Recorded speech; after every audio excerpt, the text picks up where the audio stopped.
બનાસકાંઠા જિલ્લાની પાલનપુરની જિલ્લા સેવા સદન 2 માં આવેલી સ્ટેમ્પ ડ્યુટી મૂલ્યાંકન તંત્રની કચેરીમાં એન્ટી કરપ્શન બ્યુરો એસીબીએ લાંચ લેતા 2 અધિકારીઓને રંગે હાથ ઝડપી પાડ્યા છે। આ કેસમાં ફરિયાદીના મિત્રના 2 પ્લોટમાં સ્ટેમ્પ ડ્યુટી ભર્યા વિના બાંધકામ કરી મકાન બનાવવામાં આવ્યા હતા। આ મકાનોની સ્ટેમ્પ ડ્યુટી ઘટાડવા અને ઝડપથી ચલણ આપવા માટે અધિકારીઓએ લાંચની માગણી કરી હતી। આરોપી અંકિતાબેનના કહેવાથી આરોપી ઇમરાન ખાન નાગોરીએ એક મકાન દીઠ ₹1.50 લાખ લેખે 2 મકાનના કુલ ₹3 લાખની લાંચની માગણી કરી હતી।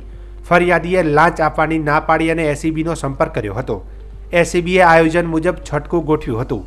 છટકા દરમિયાન આરોપી ઇમરાન ખાને ફરિયાદી પાસેથી લાંચની રકમ સ્વીકારી અને તે રકમ આરોપી અંકિતાબેન તેમની ચેમ્બરમાં આપી હતી। બંને આરોપીઓ એકબીજાની મદદગારીથી સરકારી અધિકારી તરીકેના હોદ્દાનો દુરુપયોગ કરતા રંગે હાથ ઝડપાયા હતા। હાલમાં તો એસીબીની ટ્રેપમાં ઇમરાન ખાન બિસ્મિલ્લા ખાન નાગોરી, પ્લાનિંગ આસિસ્ટન્ટ વર્ગ 3, ચાર્જ કચેરી અધિક્ષક, નાયબ કલેક્ટર સ્ટેમ્પ ડ્યુટી મૂલ્યાંકન તંત્રની કચેરી અંકિતાબેન બાબુલાલ ઓઝા, ઉંમર વર્ષ 36, નાયબ કલેક્ટર વર્ગ 1 સ્ટેમ્પ ડ્યુટી મૂલ્યાંકન તંત્રની કચેરી બનાસકાંઠાને ઝડપી આગળની તપાસ હાથ ધરી હતી।